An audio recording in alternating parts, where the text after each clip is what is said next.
So I hope you know by this point that the way I'm doing this is I'm recording all of them all at once because it wouldn't make sense for me to do a deep dive to lab a character, right?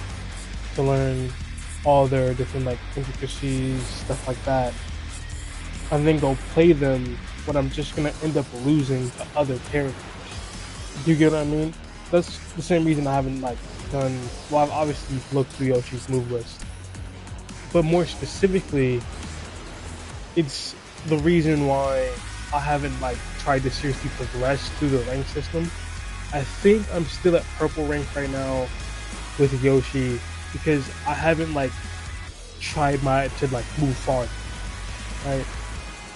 I'm still doing bullshit. I'm still having moments where I'm like not really focusing, and I'm not gonna cheese my way to Tekken God or God of Destruction. I'm not gonna do it for two main reasons. One, just honor. Like if I'm gonna get there, I'm gonna get there on skill. And two, if I get to like a high rank, right, with this version of Yoshi, then in like I don't know, let's say 3 months, because it's November now. December is coming soon. It's actually what? Let me check my watch. It's the 28th. So we have one, maybe two, maybe 3 more months to go before the next like Tekken update. Because there's gonna be an update for season 2 where they drop a DLC character most likely. And they're gonna do some balance changes. And because of tier lists and because of like pro players and all of that giving their opinions, a lot of the community holds the belief that Yoshi is top 3. Do I agree or disagree?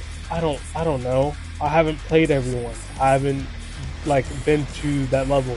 So I can't say whether or not he is one of the best in the game. I can say that I enjoy Yoshi for his tools, and I think Yoshi is like the best character for me. I can say that like I don't really want to play anyone else besides Yoshi or Raven, right? I can say that Yoshi has the coolest aesthetic to me, that I enjoy the uniqueness of each of his stances. They don't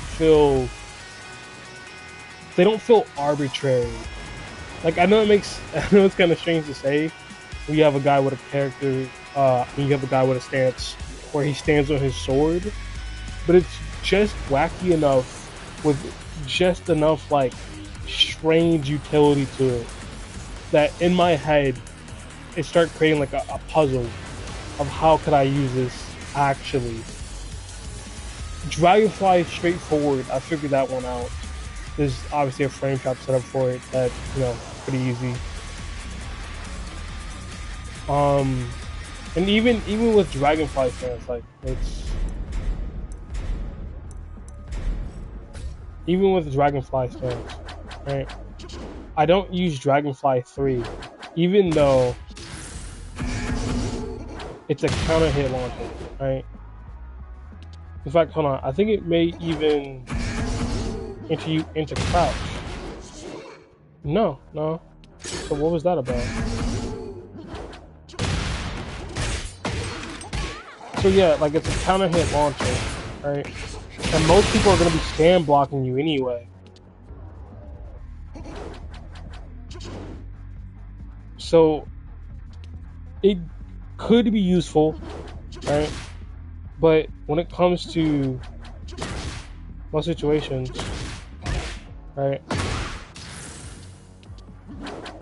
In fact, this is one of the reasons why I don't want to do a Yoshi, deep dive, even though it would be entertaining for me. Because doing everybody else's like move list overview has kind of been a slog because I don't care about anybody else besides Yoshi. For example, I think Steve, Dragunov, Fang, Harong, I think all of them are very boring. And I know it makes me seem like a weeb for picking Yoshi and Raven to be the two characters I care about. And then I may seem like an edgelord because I'm always using like these dark skins, but I'm not really here to play characters whose whole game plan is like punch often and just wait for you to like not be able to block. You know, like applying pressure in the direct sense of I just get to press a bunch of buttons in your face feels meaningless to me. But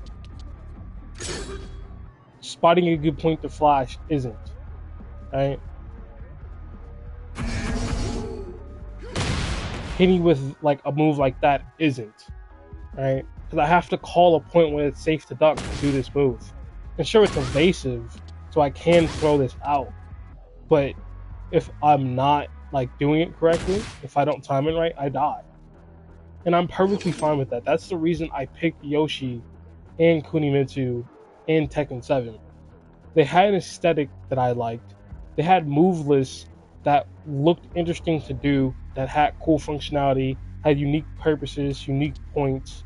For example, Kunimitsu had a 9-frame move, a move that started up in 9 frames. The input for it was forward, forward, forward, 4-2. So technically, you could punish like jab punishable moves with a knockdown, right? Now, it would take skill to do. 2, you probably wouldn't even want to do that most of the time.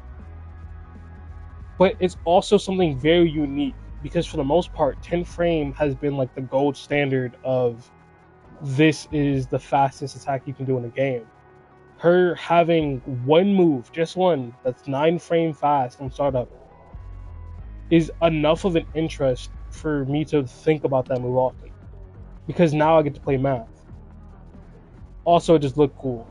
So if I have a character who has unique tools that, you know, allow me to engage with the system mentally, and those tools also have a cool animation, and it's also a stance-based character, because you gotta remember, Kunimitsu was a stance-based character, where she had set, katan, and back turn, and all of those like stances didn't look weird. They looked interesting, right? Hold on.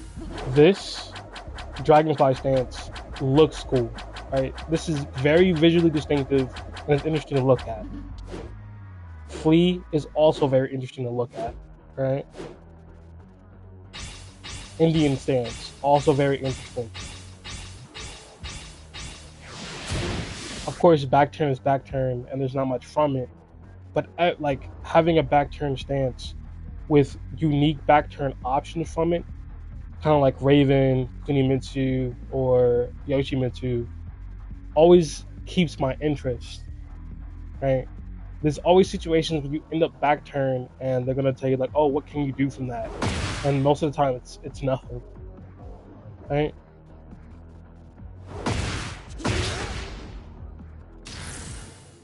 So to have someone who's one good, like visually their animations are nice, 2 their moveset is varied and has utility, and 3 has unique quirks that only they have.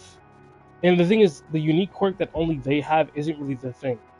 The point is that the ability itself has to be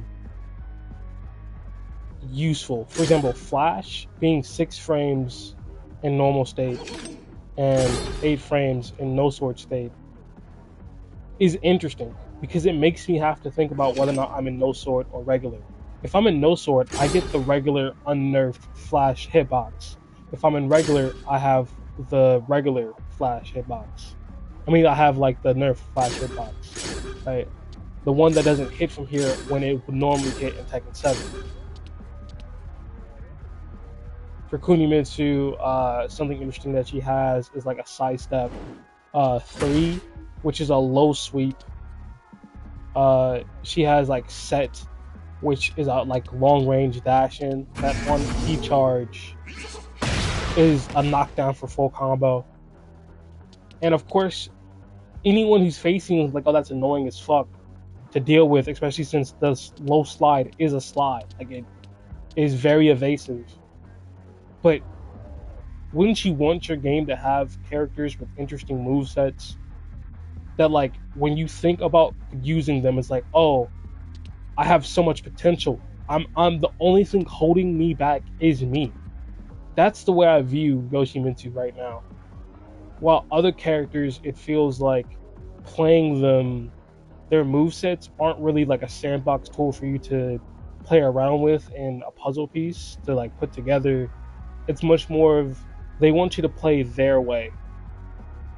Like Kings, there's obviously player expressions in Kings, but they're still going to generally do the same things. Every Yoshimitsu you fight, or at least the good ones, are going to be different. They're going to like have their own sort of patterns, mechanisms, their own preferred stances. Some of them like Kencho, some of them like Flea. You know what I mean?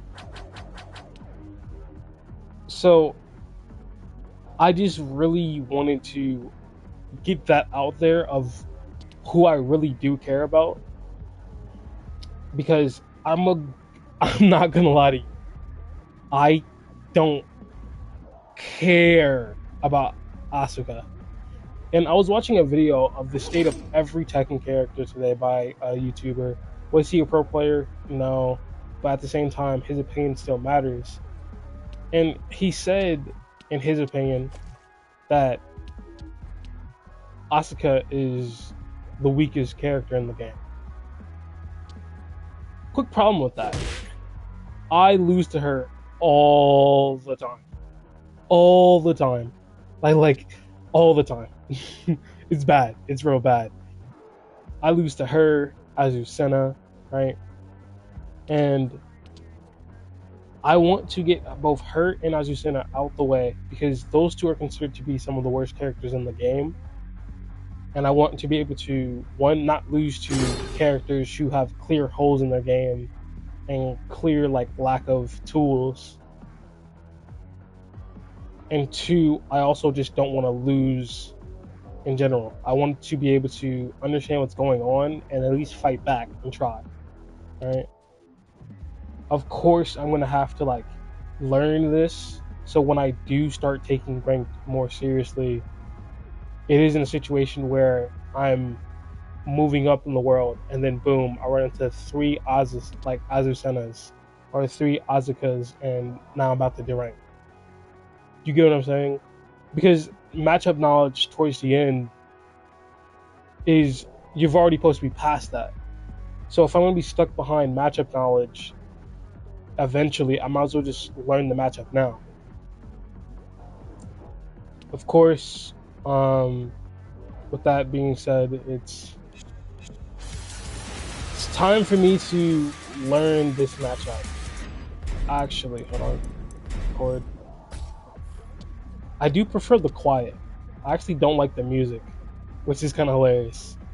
I prefer the quiet of this over the music that's normally like present. I could probably mute it just for this session. That's probably what I'm gonna have to do. I'm gonna have to be back. But what I was gonna say was I'm doing Azucena, I'm doing Asuka. Who else? Because there was 4 people I wanted to do tonight.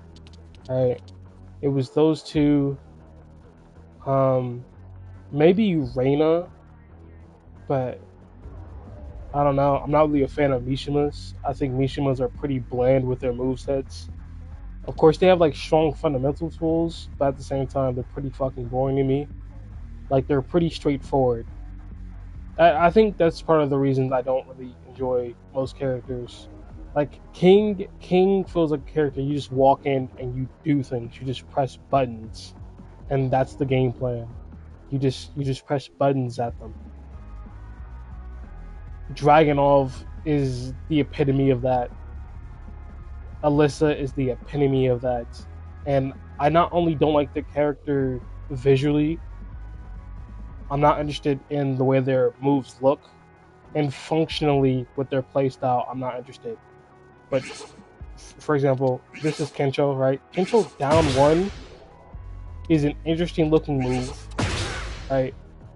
It automatically enters you into crouch, so you get access to his you know, low tracking move, right? His, low tracker, the unblockable sweep, this low kick, that's a sweep when you're in no sword stance. So I do have an interest in this game, but it's mainly just Yoshimitsu. So I know I've wrapped my way back to Yoshimitsu, but I'm telling you, if they bury this man, I'm still gonna play him, but it's gonna be a situation where if they make him so much worse to play where it's not fun, I'm just not gonna play Tekken 8. It's one of those. It's one of those situations. Because when I tell you, I just don't like any of the other characters. And I know I'm bringing this up over and over again. I keep talking about Yoshimitsu. That's because, again, he's the only character that I truthfully, wholeheartedly like. And even his like quirks of certain moves missing, or like no sword stance, not no sword stance, but the unblockable sweep having terrible range, I've accepted that, and I'm okay with that. It's an unblockable sweep that's still kind of hard to see. Like, if you're prepared for it, you can easily hop kick it. But if you're not, you most likely gonna get clipped by it. So if they wanted to slow it down so you can consistently see and launch it, whatever, that's fine. We'll just work around it. We'll just play with timings. We'll get like better. But if they just make it that like, oh, I don't know, he barely has any like utility but keep the damage, it's just like, what's the point? I want him to do high damage. Don't get me wrong. I having good damage feels good, but if it means between sacrificing your damage or utility, you choose damage every time. Because if we have to hit 5 of these a game to kill a person, well, not literally 5, but you get the point. Like, if I have to do this multiple times, get my combos in, right? Like, if they want to remove that guard break from Yoshi, go ahead, I guess. I don't really use it, right? I was probably never going to use it. The only time I've ever used it is when I seen another Yoshi do it in a 1v1 that we were doing.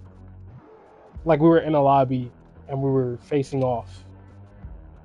And then I was talking to him about like moves, so I was like, fuck it, I'll just try it out. If they were to make it, my solution for that actually is that don't slow this move down. Don't make it like what's the word for it? Don't make this not give you plus 14. Like, it should give you plus 14 on guard break, so you get the guaranteed factor too. Right? What they should do is make it that it doesn't hit grounded. This should have never hit grounded. Never. This should never be a situation where you relaunch someone off the ground with that move.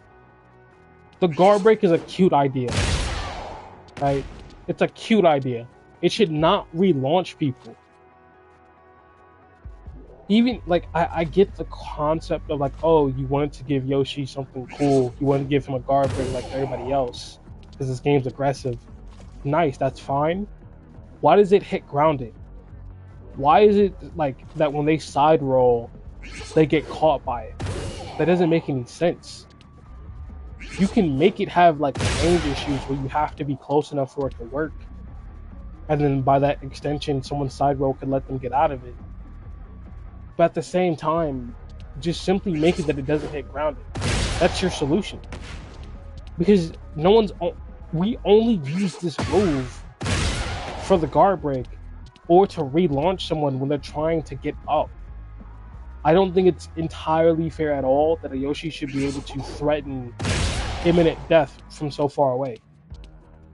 Obviously, there's a setup, but like, And it's even worse in a situation like with this move because there's no guardian, so you have to maneuver. And if you're in a situation where you're getting up and a Yoshi does this, it gives him a heat engager and he could dash for the like damage. But that's very specific to the situation. You can access this guard break whenever you want. Often. Okay, I've talked way too much about Yoshi. I'm concerned because Yoshi has never really been like super strong in the sense of like having all these tools all at once. And this game is supposed to last us for the next 10 years. And I did spend $70 on it. So I would hope that the character that I actually do like playing doesn't get screwed over in the next coming months. But what was my original point? Okay, Asuka, Asuka, and there was like two guys. I know it's not Jax because I find Jax to be... I don't even enjoy looking at Jax. So it's not him. I mean, not Jax, Jack. Maybe Reina, but I don't know. Oh, probably like Dragunov. Get Dragunov out the way, and Claudia. So that's gonna be... I'm gonna do Azucena tonight, Asuka, Dragunov, and Claudia. Maybe June if I don't take too long. I just checked the recording, spent 30 minutes talking about nothing. All right, so we're just gonna start. So 1-1. 1-1 on hit leaves +4. Obviously that means that I can jab before the other person. But what does that mean for stance transitions? No clue. We have 1, 2, 3. The last hit is actually pretty slow. So what I'm thinking is if we put a punish and then make it do a 10 frame jab. After the first 2 hits, if this punish works correctly, right, it should interrupt. Yeah, see?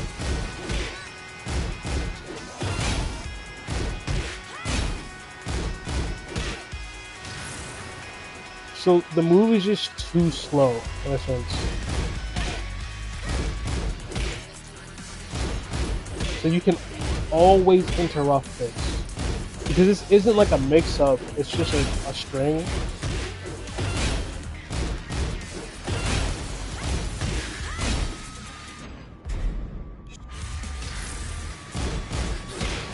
Yeah, it's just a string. And the problem comes in that if you hold it, it makes it +6. But if you do it normally, let's turn off punish. If you do this normally,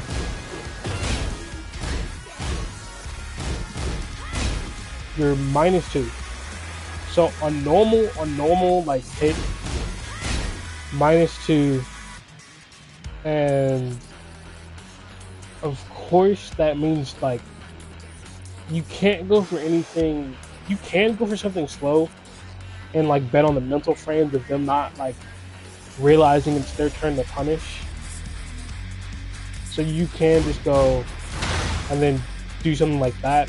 But if they're mashing, if the assumption is that they're mashing so they can attack as soon as possible with their 10 frame, you're not going to be able to add job. You can probably do a low because their fastest option is a high. So do something evasive like that, which gives you tons of advantage on, you know, on hit. When you charge it, you're +6 though. So anything in the game that charges like this is letting you know that it's positive now. Don't press, because of course you will lose. For example, we're gonna have punish on after the third hit.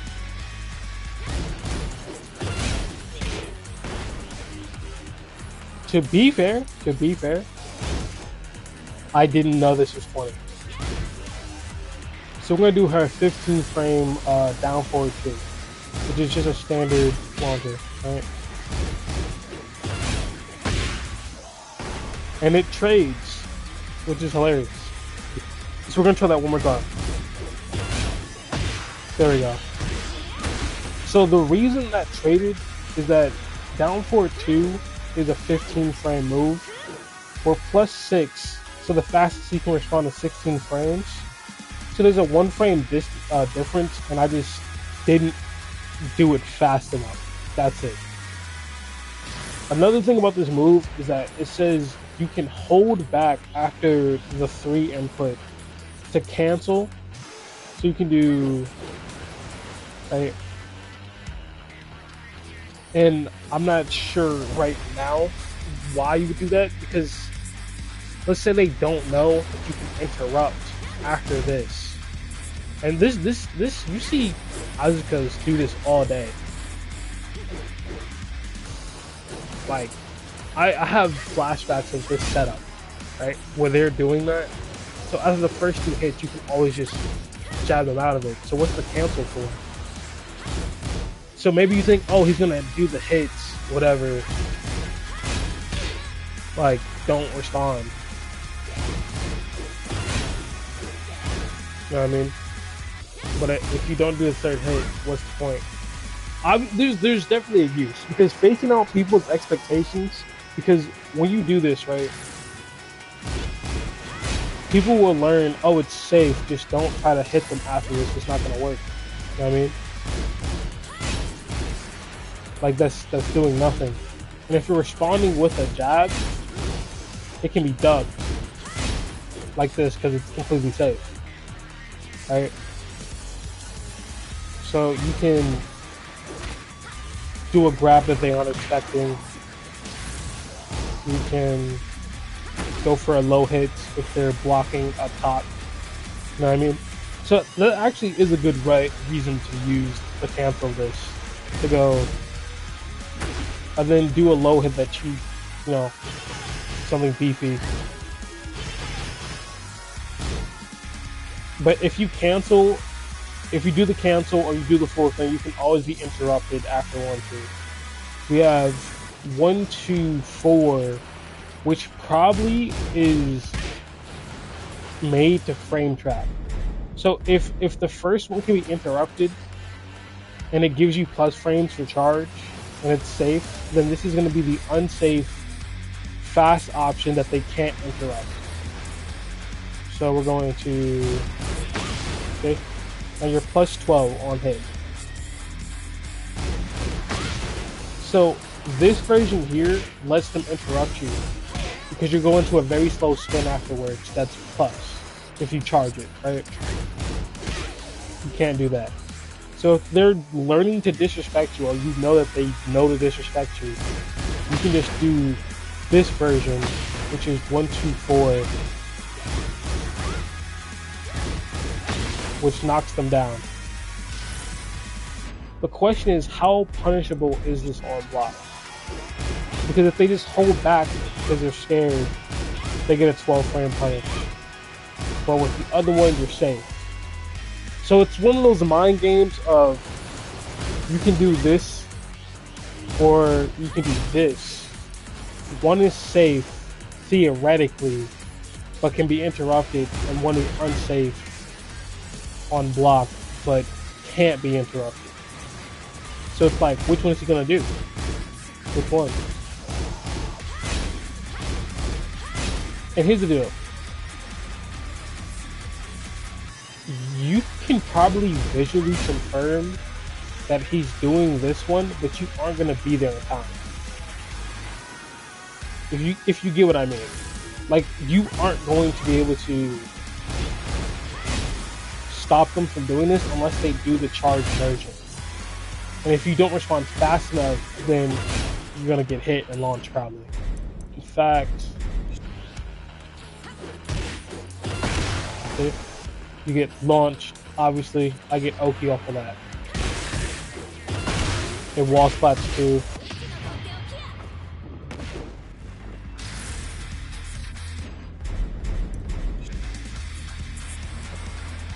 We got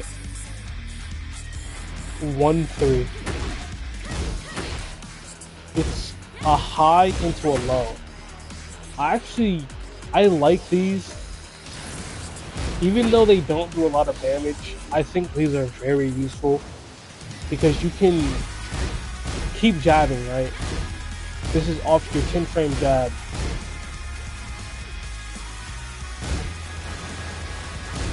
Oh, poor Asuka.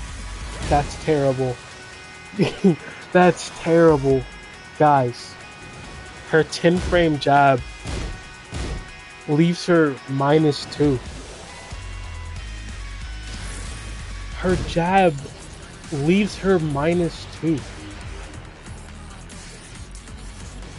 So, if you don't understand, all jabs in the game, well, most of them now, when you jab someone unblocked, you're +1, so that way you can check them. It's a way of making it that if you throw out a jab, you aren't too negative. Right? You can't like, it isn't giving up your turn by jabbing.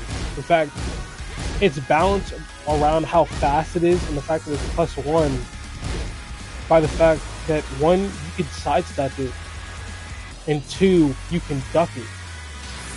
But hers is a -2, which doesn't mean it's unsafe. Obviously, everything under 10 frames is safe. But it means that she can't do this over and over and over again. This is fake. This is fake pressure. Because you can always just jab back.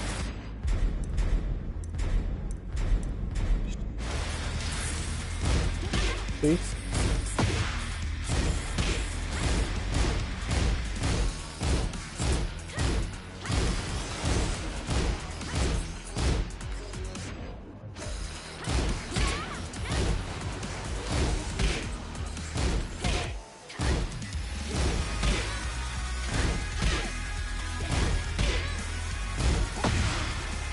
Like, that's crazy. But what I'm starting to realize is that she probably has a jab sequence, which is also unsafe. Okay. Oh no, this is just tragic. This is tragic. I'm thinking, oh, she's like Raven, where she has like a jab sequence like 1-2 that leaves her +1, or like, you know, plus, so she can just keep jabbing over and over again. But no, this is terrible. Moving on, 1-3 I like because for 2 reasons. One, the low hit is 0 on hits, right? And it doesn't have any counter hit utility, but since it's a high, I was gonna say you can use the high to check to see if they're stand blocking, and then immediately go into the low. So you can do whatever like high stuff you're doing. I'm trying to like press buttons I think would be high, right? You do your high safe stuff, and you're like, okay, he's just going to stand block a bunch. You know, now you get to like hit him. Would I want the low to be plus on hit? Maybe a little, but being 0 also works, because if someone's gonna disrespect you with a move and it's slow, you can always just press your jab, and if you both jab at the same time, you trade, and you're probably gonna be the only one ready for it. And when you're the one ready for it, you're able to mentally recover faster to enter your next move. So you can have this in your head prepared. Like, facts.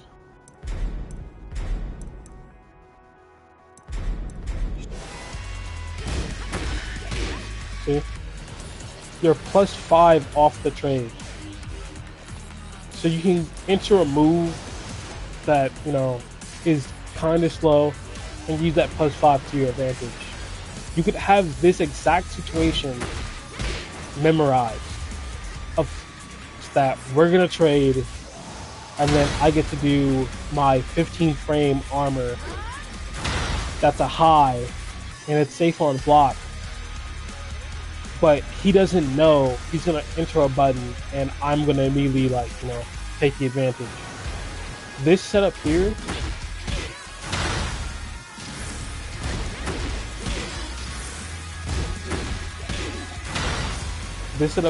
is perfect.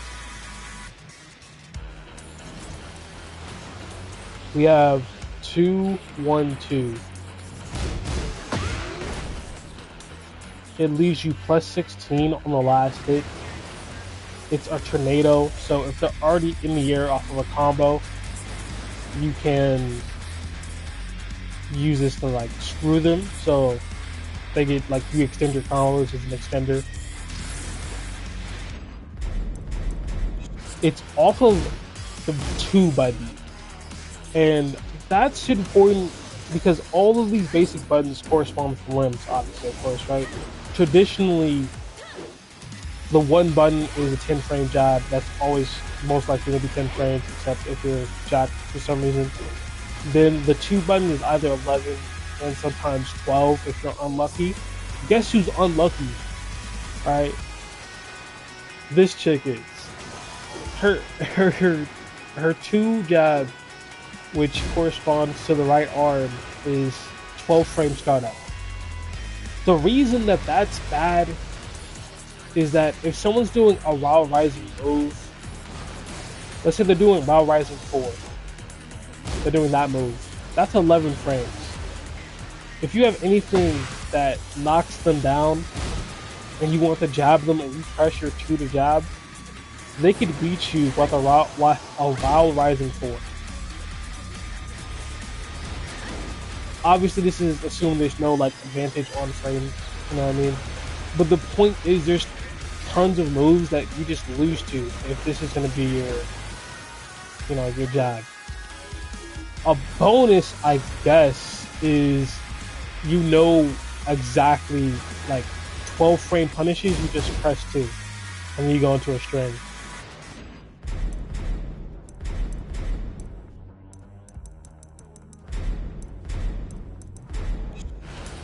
So I want to see how much of this is guaranteed. So it looks like only the first 2 hits is. If you counter hit it, you still don't, like, extend. You don't get, like, the guaranteed move, which is unfortunate because that means on counter hit you're punishable because you do the full string thinking you would launch it, but you don't.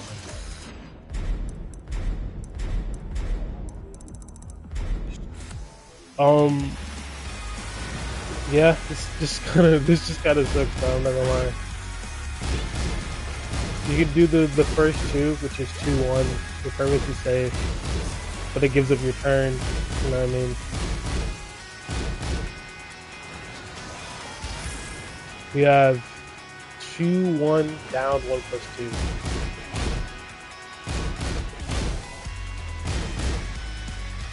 This is actually nice.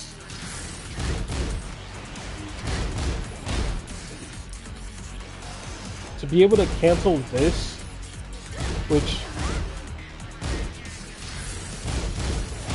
which is normally safe, is actually really nice.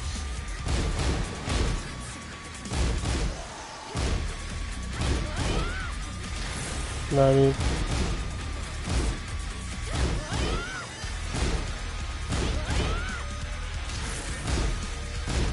Hold on. Hold on. We're gonna get there eventually. I'm just gonna mind my business. This actually has a stance transition and 2-1 down, 1+2, hold down to shift into crouching state. So, which is nice for ducking hits.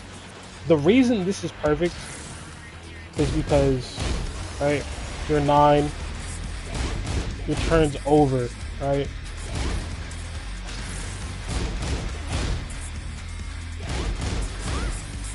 If you do that version, right?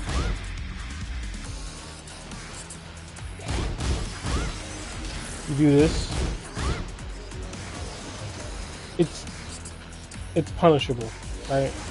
This version is slightly different, but it looks like a heavy hit. So once they specifically lab to know that this isn't punishable, they're probably gonna try to jab you, and then you can immediately go into crouch and then do some wild rising, right? It's also nice just to have an automatic like crouching state move because someone's fastest response to take their turn back is normally going to be a high, either a 1 or 2 jab. Most people aren't just gonna throw out a mid. Most people aren't just gonna throw out like slow mids because you could just be constantly trying to take your turn back.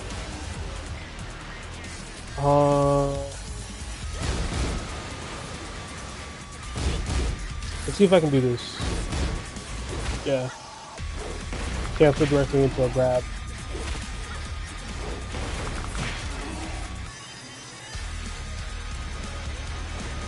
We have 2-1, which is a 12 frame jab into a launcher, but it's plus 17. It's plus 17 on block. So obviously this is launch punishable.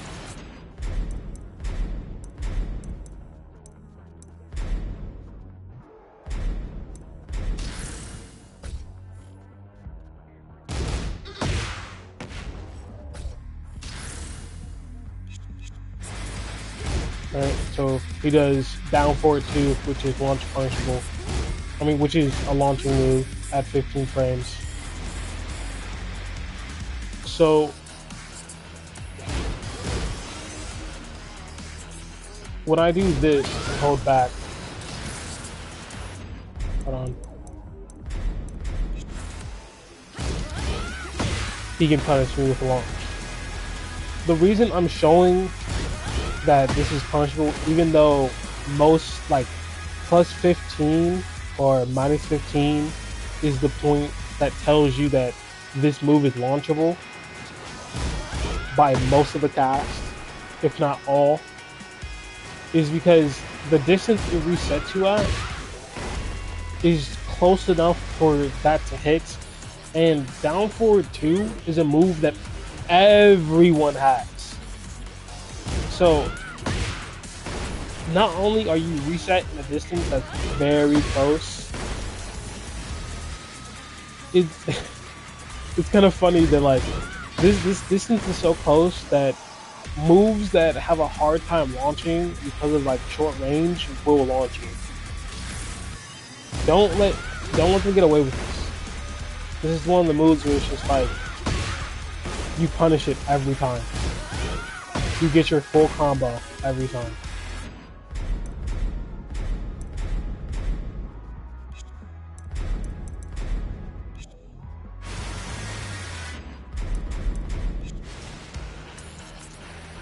The only interesting part about this move, to me, is that it's tied to a 12 frame. So what I'm thinking is, you can use this as a 12 frame punish to launch someone. I'm not sure if that's exactly how it works, because that would sound insane for a character to have a 12 frame launcher and no one talk about it. You gotta remember, the perfect win electric god fist, right, is special because it can launch at 13 frames. If done perfectly, it can launch at 13 frames. Meaning things that are negative 13 get you killed if you're fighting the god Kazuya himself. So I'm going to assume that this move doesn't launch you if you're negative 12.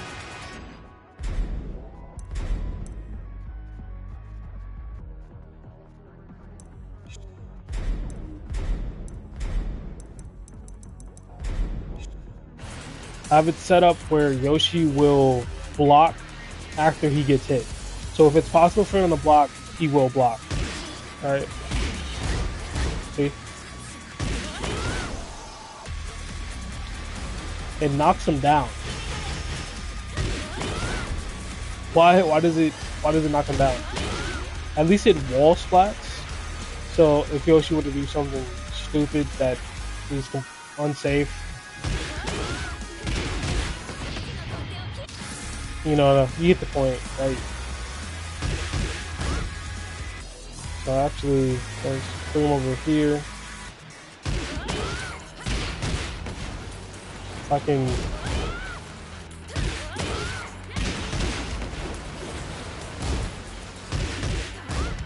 Okay. I'm having actually a hard time inputting that move for some reason.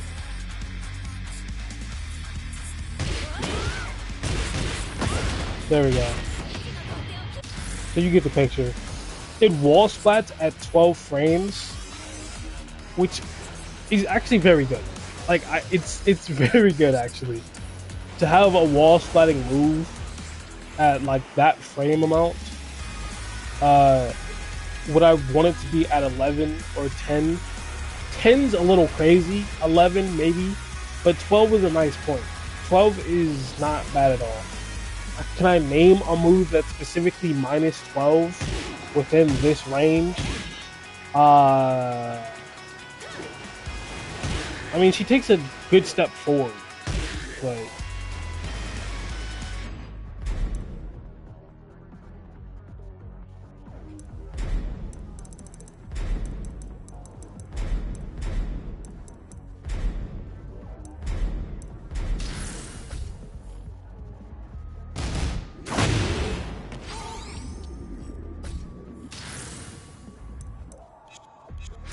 let's try something. This leaves me exactly at minus 12. Alright. I mean, this leaves him exactly at minus 12. This forward one push there. So if we do this at the wall, that's a free combo. Alright. If like because you're at the wall and the wall flash. So we just do that. And then you just get to kill him for it. Minus 12 is safe, yes. But at the same time, making sure that you have a good minus 12 punish is, I'm not gonna lie, nice. Because Yoshi's minus 12 punish is down forward 4, right?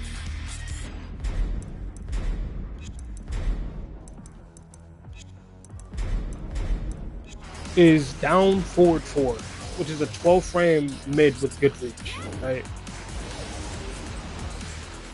It's okay, but it's lackluster. You know what I mean? Like if you hit someone with it, it's like this is the best punish that I had. Alright, this is just me getting my little bit of damage in.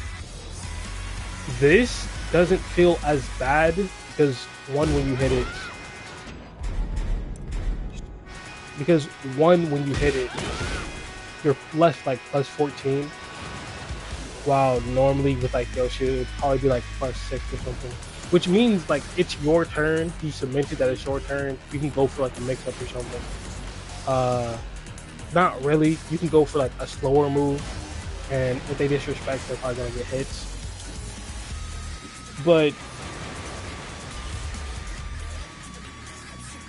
this just seems to be a starting tool, so I'm not gonna go too heavy on like this is bad. The question is, with this plus 14, what can you do? Like, what's a 14 frame move that could fit inside this with the reach over here, if there is any? Because I'm pretty sure that most of the frame advantage is eaten up by you turning back around before he gets up.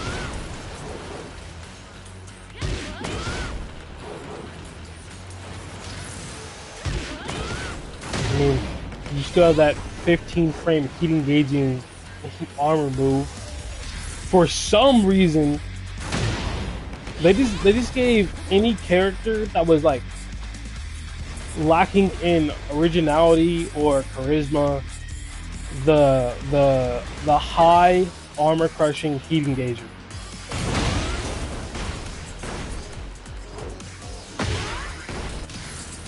Like they just gave everybody this. They just gave they gave Azucena, which to me felt generic, even though she was like. The thing is, you have to be more than just like a stance-based character. Like you can't force me into a stance or make your stance not look like a stance. It also can't seem blocky. Like if I get hit while I'm stance, I have to be able to like it has to exit me out of stance. That's a problem I have with Raven's back turn, but because of Raven's unique setup, he's allowed to have things no one else does. Like you know what I mean? Like it's a contract or a cost to his setup. It's not the one that I favor, of course, but I still can respect it.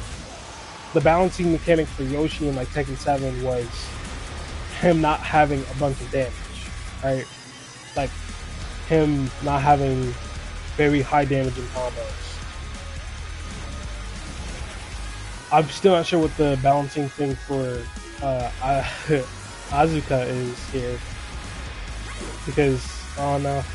The thing is, I already don't care for the character, and seeing that her jab is 12 frames is like nah. But then again, it could just be like me overlooking at the tool instead of just appreciating what she has so far.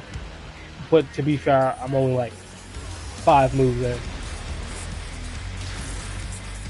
So we got 3-1.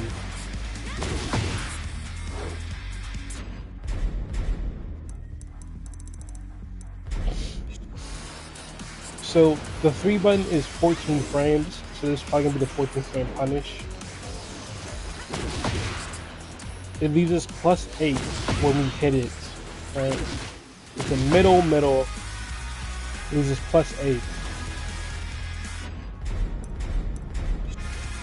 On block, it's punishable by jab. The first part is safe though. Even though this looks like a high to mid, this actually is a pretty good movement. Because if you're in the game, you don't see the points where it hits. You just see like the area. Like it doesn't tell you the like attribute of the move. So you see this, it's like, oh, that looks like a high. I could probably duck that, and then you get hit by it, right? And it's safe on block, so you can like just throw it out there. It's a bit slow at 14 frames, but any amount of frame advantage can, So I wonder if there's any counter hit properties in it. You're at +9 when you just hit the first part. But if you hit the second part as a counter hit, they get knocked down. Normally it just gives you +8, but hold on. So you get full combo.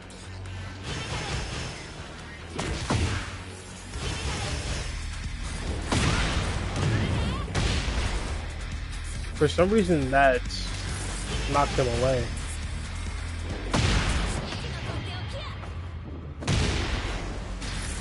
He's considered grounded during that? Why? Listen. I don't understand why this person would be grounded when their feet are in the air. That means combo. This is crazy.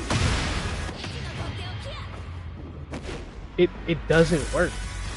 And you can't heat burst it, you can't rage art it. Maybe there's like a move I'm missing. Right? Like maybe there's something I'm just not getting.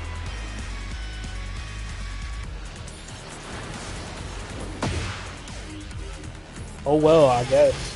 Good to know that this is a counter hit knockdown, but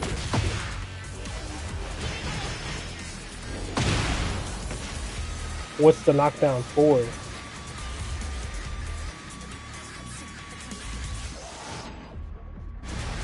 We have 1 plus 2, 16 frames with the middle. This one you can combo off of.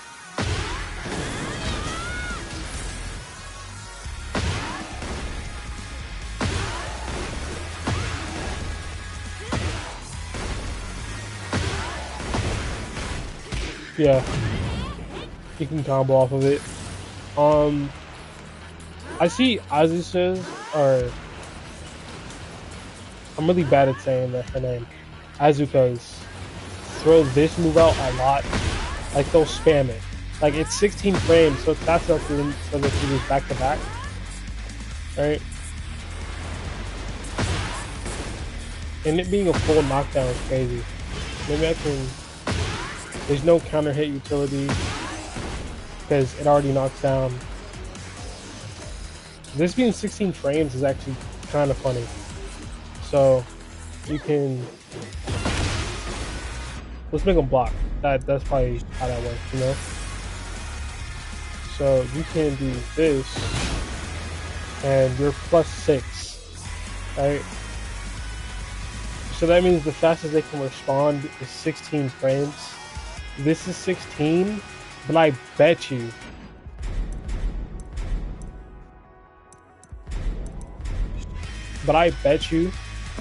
that the trade is gonna benefit Asuka. I can't say her name. Asuka.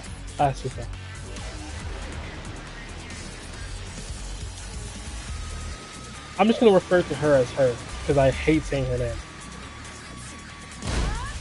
So it's 9 on block. So this is safe.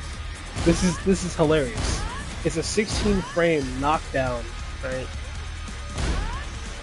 Of course it's the middle.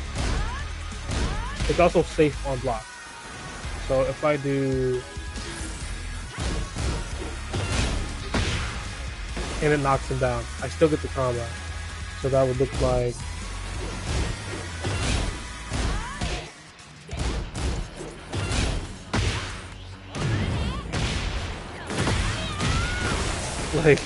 that's kind of funny.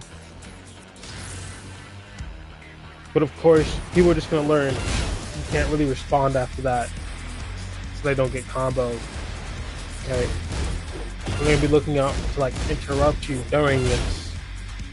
Right, and then you would probably just use the 1, 2, 4 during.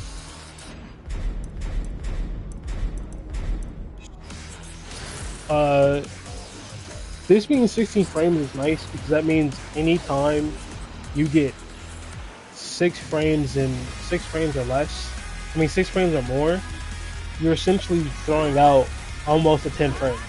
Because by the time their wait period is over,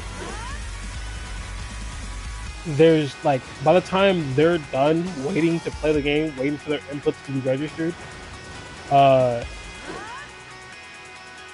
you only have 10 frames left to go. So they would have to use something faster than a 10 frame to beat you. So it's actually really nice. We have 3 plus 4 with a stance shift into crouching state. So this is a 23 frame move. You're -6 when you do it. But there's a direct, like, what's the word for it? There's a direct stance entry into crouching. So if you just hold down, you're already here. And we already know how I feel about like ways to enter crouch. But normally the way that I like to have it is that the move enters crouch automatically. I mean, having the choice to enter crouch is a nice touch. I mean, it's something, you know. But for example, Yoshimitsu has Kinchu down 1. It enters you into crouch automatically, right? And all you have to do is just not press any buttons and take your 3 advantage. to use that to rise. Now you're back to standing. But if you wanted to do something interesting, you can, right? Now you're +6. On block, that's 0. So that means you can use like the fact that they're now forced into a WoW Rising situation at the end of that. Because when you do WoW Rising 1.1, it forces them into crouch. So the fastest option they have is 11 frame, like, 11 frame WoW Rising. So that means your jab beats them. And if it's a situation where it's like, how could I use that? When you jab them, you're +8. And since you're +8, you can go into something else. It's definitely a flow chart for Yoshi to go from something like this into this, and then know that you can like get a hit in, right? And if you get the 1 in, the 1/1 is like guaranteed. You get the 2 hits. So if they disrespect, you get some nice amounts of damage. Like you get like 1/1 damage, right? If they don't disrespect and they just stay blocking, or like they weren't mashing, it doesn't really matter because 1/1 is safe. Or you can just stop at 1. You get what I mean? Like, it doesn't really hurt you to do this.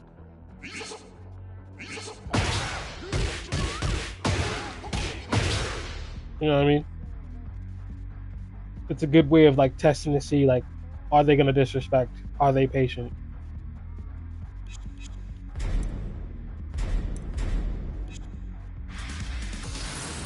And this having a way to enter you into crouch automatically is nice, because in a situation where you do hit, you have your chance to apply that same sort of like setup. So we do standing. You're +25 because it knocks them down, which is like, okay, cool. It knocks them down. You're +25. But what does that like really mean? Like, what setups can you go for? I'm not sure because I haven't played her long enough. I'm literally going to remove this now. But there has to be something you can do if it wants me to constantly go into crouching state. Because remember, the only stance we've seen so far is shifting into crouching state.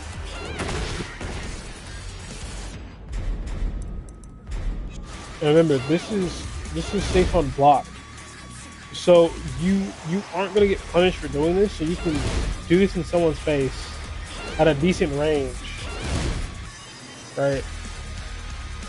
It's double mid, so you can check and see if someone's like crouched or not off a heat engager. Because you gotta remember, you have the safe high heat engaging armored move. So you can bullshit. They're about to mash. You pop your armored heat engager, right? That's safe. So you have no reason not to. So you do it. You get the heat engager because you've been spamming it all game. You're running in, and you go, okay, I'm not sure whether or not he's ducking or he's standing. I want a safe way to check that still progresses my game state. You just do this. Because if you're right, and he is standing, you didn't lose anything, and you checked. And then you can proceed to, do regular stuff. Yeah, there it is. You can just go back to your regular game plan of poking. And since you have heat, you become even worse. But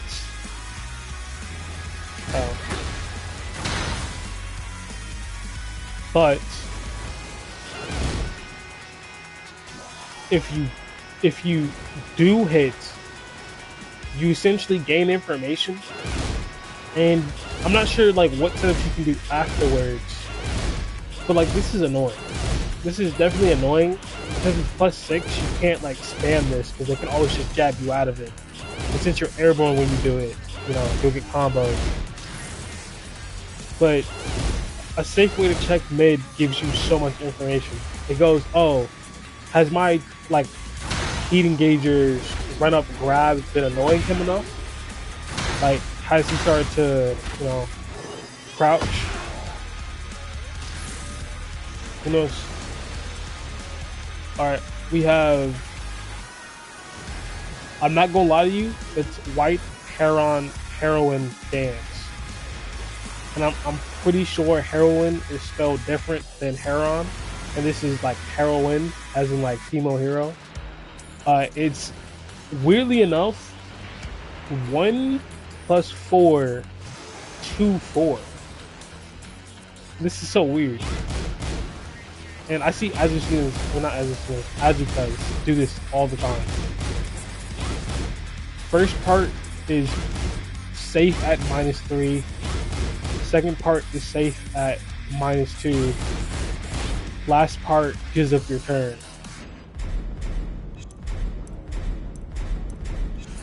So what I'm assuming is that since the first 2 parts are safe, they give you minimal benefit and damage. Right?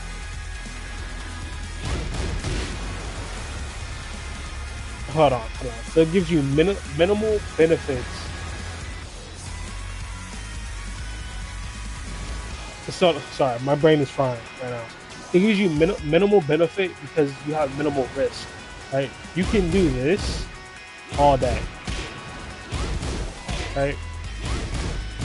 You won't get hit for doing it because it's safe. And then the 2 version, and then like when you do the 2 input, it's also safe.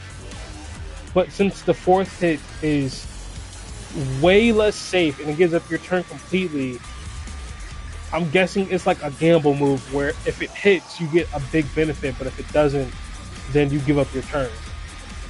Which, fair. So what we're gonna do is after I do the first 3 hits, he's gonna respond. See?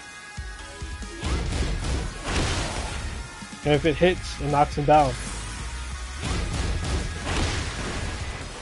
At +17.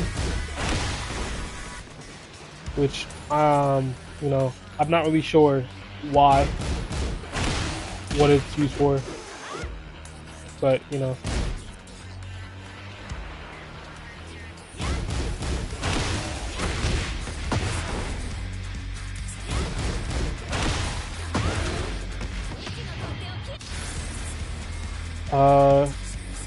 yeah, I don't know, this is just pretty straightforward. One is a special low into a high.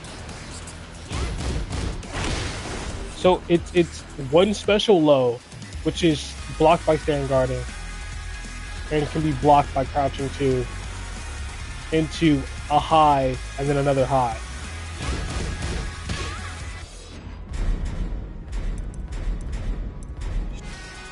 So you can actually duck this. But the last hit is a mid to stop you from like ducking it too long. So you have to time this correctly. And then, launch.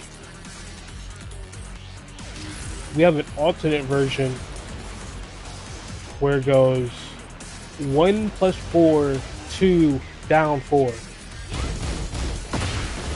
That ends in a sweep. 24 frames. Alright. That's faster than a Snake Edge, but still pretty slow, theoretically, as in like someone who's looking out for it could see it.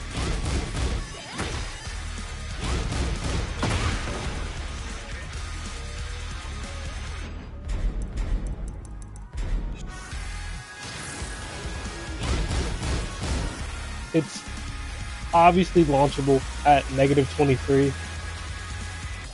So this gets blocked if you get launched for it, right? Obviously.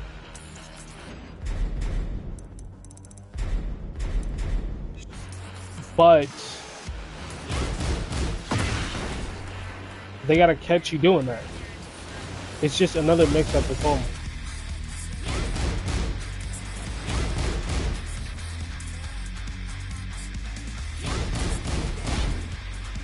It's basically the same inputs too. You go for